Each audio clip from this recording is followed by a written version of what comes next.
My name is Merel Hering. I'm a dance dramaturg, and I will moderate this talk and also one more tomorrow. So we have 15 minutes, as Thomas said. Yeah, I'm okay standing, I think. And this is the first moment that, you know, we're going to have this group discussion, and for me it always feels a bit as a barrier to start asking questions and to begin this conversation. So maybe I would like to start with a little warming up exercise for everyone, which is just to think of one word that immediately pops back into your mind when you think about the two presentations that you've just heard. And I would like to invite you to just say it out loud, quite loud, so that everyone can hear. And just in a bit of a high tempo, because if we think about it too long, it becomes very existential. Yeah? Curiosity. Connection, great. Engagement and self-reflection, yeah. Useful art and change. Society. Material conditions. Ethics. Encounters. Wait, those were three at the same time. Again. Social dramaturgy, yeah. Transformation, and one more that I didn't get. Performance knowledge. Wonderful. Engagement, yeah. Wow. More? Encounters? Space, great. Ecology. Time, yeah. Nature. Non-human, yeah, for sure. Pioneering, yeah. Wow, that's a lot already.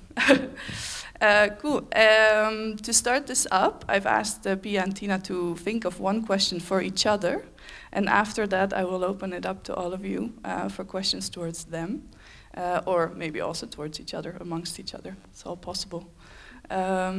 Did you think of something? Yeah. Should we start with your question to Pia and then the other way around? Yes, I wrote down a question from this wonderful presentation. Thank you very much. I was wondering if you, in this position, felt this, because what I'm experiencing at the moment is that the space in the cities is under a lot of pressure for artists, that space gets expensive and artists are being pushed out of the spaces that are available. And I was just wondering if this is something you feel, like this desire around your community, like this desire to replace yourself in a more rural setting, or just as a question. That because I feel that at the moment what I'm witnessing is that artists is getting pushed out of space, especially artists who are working in the area of the art where they are not established with their own stages and their own spaces and stuff. And my experience is just that in many cities that they're being pushed away from the city spaces because they're getting more expensive, and I'm seeing a desire to reroute somewhere. I'm just wondering if this is something you encounter in your meetings with artists who are meeting you. Both. I think both. I mean, actually, new spaces created, and others are starting to stop. I cannot say that I find a tendency in one direction that there would be just artists pushed out from their spaces or from public spaces, as you mean. Both ways. I think there's new created and others. I think there's a very different climate in the moment in Europe, in different kind of political situations. Some that find a better support, and others, of course, where it's getting more radical. Yeah, has to do with the politicians. Yeah, maybe with you, Mike. No, yeah, like we'll switch and then we'll open up to everyone, sure. Because I have one question that might also tie it together, and then we can. Yeah. There's a plan. Yeah, there's a plan. Seeing the two projects that you proposed, I mean that you were talking about, how do you actually combine them? I mean, what is it makes to you to bring the two into? What is the next step for you? What is the next step? Actually, I'm going to continue into this sort of like social engagement and social practices because I find it intriguingly difficult. So I'm going to take some next steps inside that direction.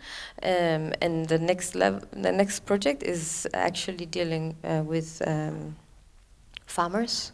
Not that we are performing in farms, but farmers are professionals producing the scenography for us. So somehow engaging local citizens in unexpected places that are normally not, in being engaged, in being participating, in creating performing arts.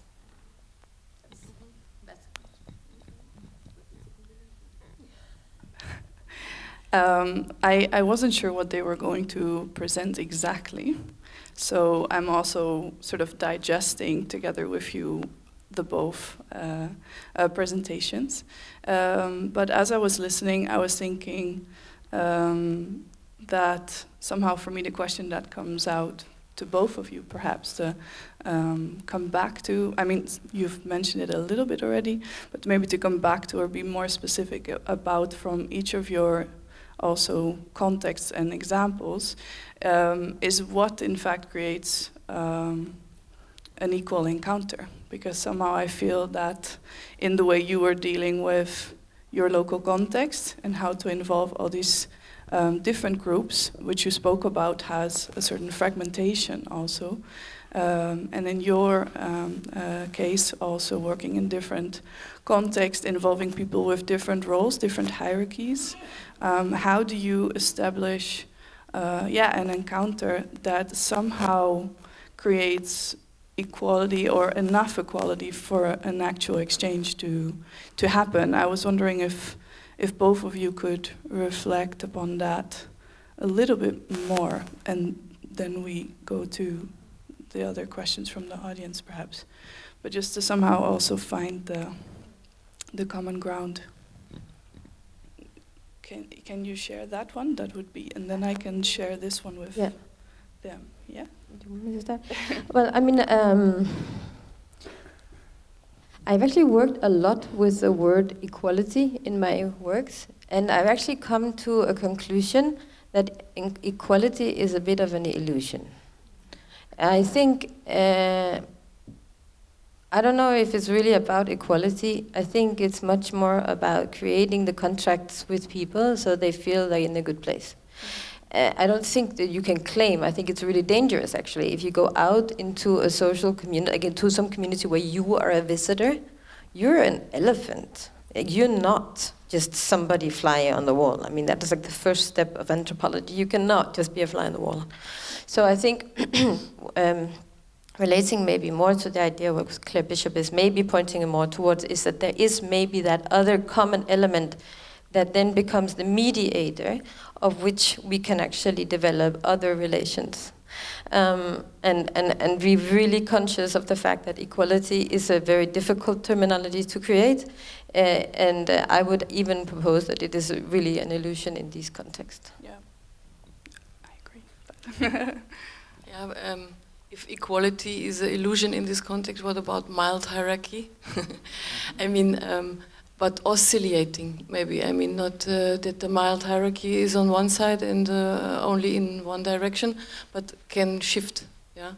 But, yeah, that would be my proposal, maybe, as discussion. Thanks. Yeah, you can hold on to that. I'm going to turn to you. Who has a question? Something you're curious about? Something that struck you or that you're still considering? I'm going to start in the middle and then... It also continues a little bit the discussion we've just had about equality and coming in as artists, going out, interacting with the communities. I'm still trying to think a little bit about what this residency program in Portugal is doing with when you have people like, say, Efta van Dinter coming in, creating work there. How do you deal with that interaction that happens between that nice place in the sun, artists from, say, Northern Europe coming in, creating something that they then take on the big touring circuit, and at the same time trying to make it into something else than just the cheap Southern European production center, in the way that you also have, I don't know, cheap clothes being produced in other areas. So you see, I think there's a really interesting power dynamics going on that's also reproduced in the arts world, and one of the big questions, of course, how we deal with that. There's been lots of discussions about that, but I wonder whether you had any specific ways of dealing with that, with those artists, and what goes out, what goes back, and so on, Pia. The residency programs and the creative process is actually pretty much connected to the community. The people can come in different kind of stages of creation and can watch and give feedback. So somehow then they are empowered, yeah. And they see normally the end rehearsals and are very connected to the process, yeah. So I think that was pretty much identity creating in a way together. That the artists are really, these are not the intellectual that are there in their tower, but it's absolutely integrated in a participative way. Yeah, and somehow it got the artistic home for many artists, that they come during many years, many times, longer periods. So they it's their artistic home. So it is not just a residence place that you go quickly and you do your thing and then you go away. It's really like an artistic home.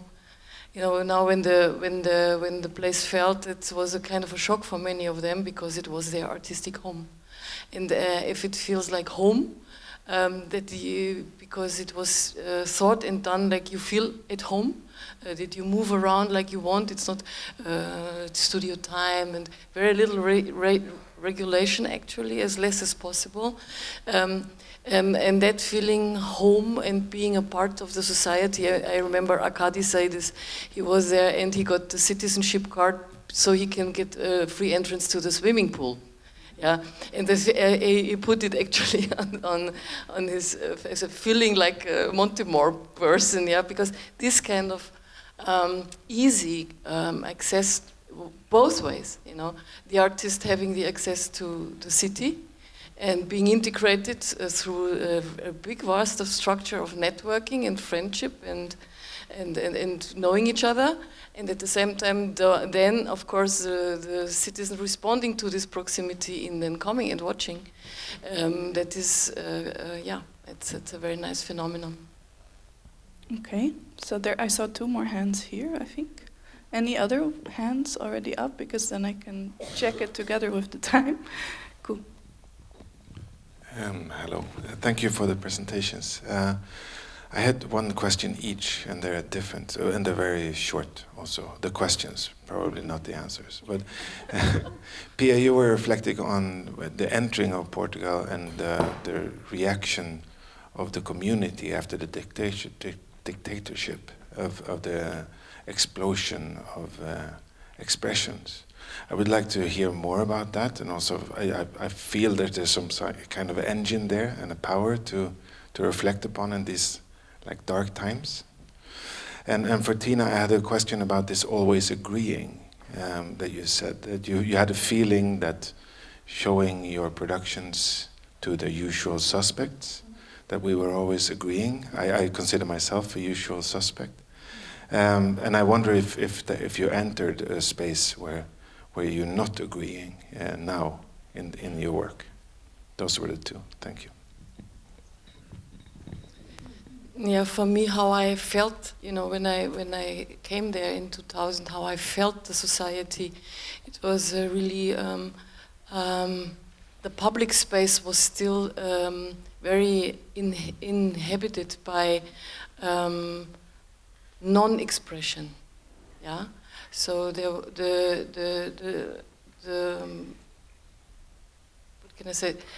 Places, secure places where you can express yourself, they existed, like music groups or theater groups or chorus. You know, people organize themselves in what do you say, in group where they find they could express themselves, and this was a very important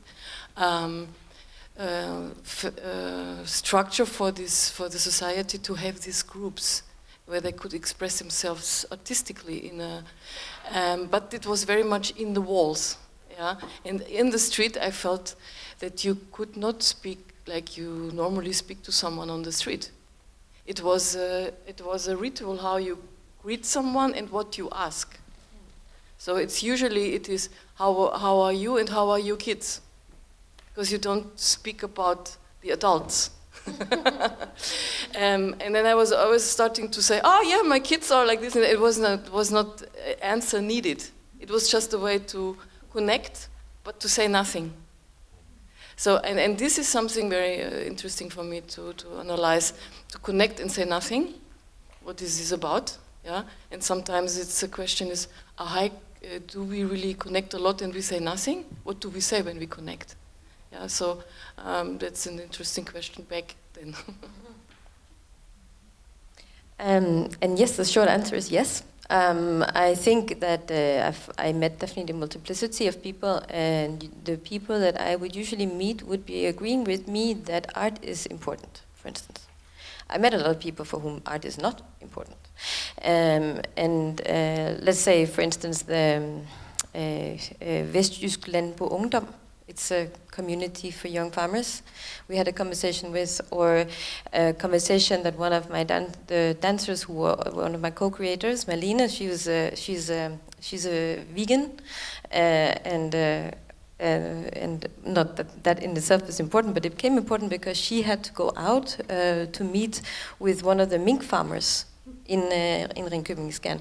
So there are certainly some interesting encounters, and this was established through the fact that we wanted to engage the local politicians, because I think if we had come as artists and said, we're going to do this work, can we talk to you about this and this and this, I don't necessarily think that they would have agreed. But because the mayor of Ringkøbing had pointed at Landbrug Ungdom in Vestjylland and said that he would like them to talk about what it's like to be a citizen in Ringkøbing. They were honored, and they wanted to talk to us. So I think in that way, yes, actually. I have 2 more hands, and that's also going to be the last questions. Okay, I'm coming up to you.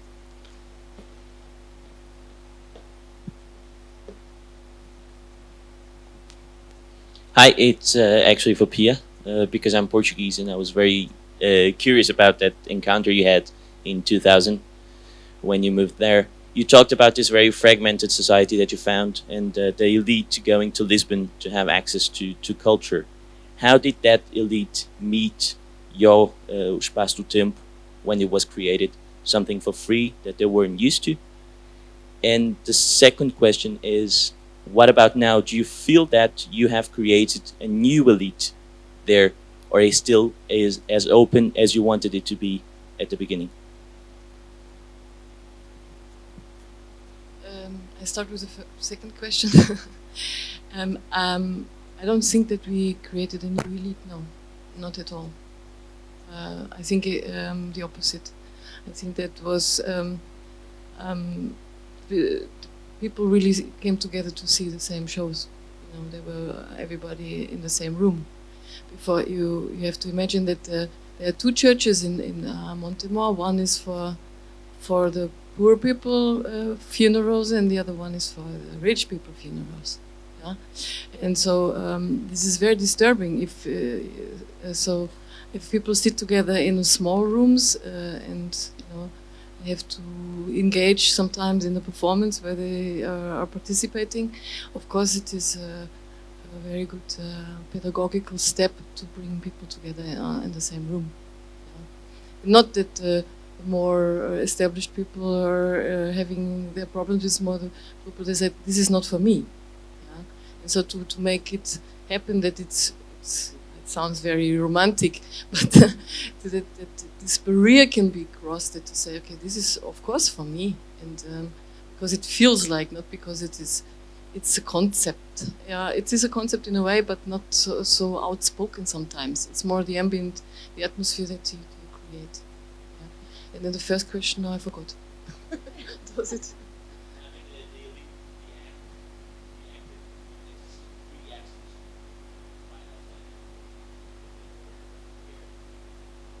No, I mean, it is a question of charming. I think it has a lot to do with charm and being communicative and bringing people so connect. No, there was not this kind of ambient. No, I mean people supported. Of course, they felt very much invited, but it was not theirs. That is maybe new. It was not theirs. It was, yeah, it was not only for those. Tina and Pia, thank you very much for kicking off today, and thanks everyone for your questions. We have a little break now. I'm sure there's more questions, more thoughts, so let's do that over coffee and jump into the next part. Thank you.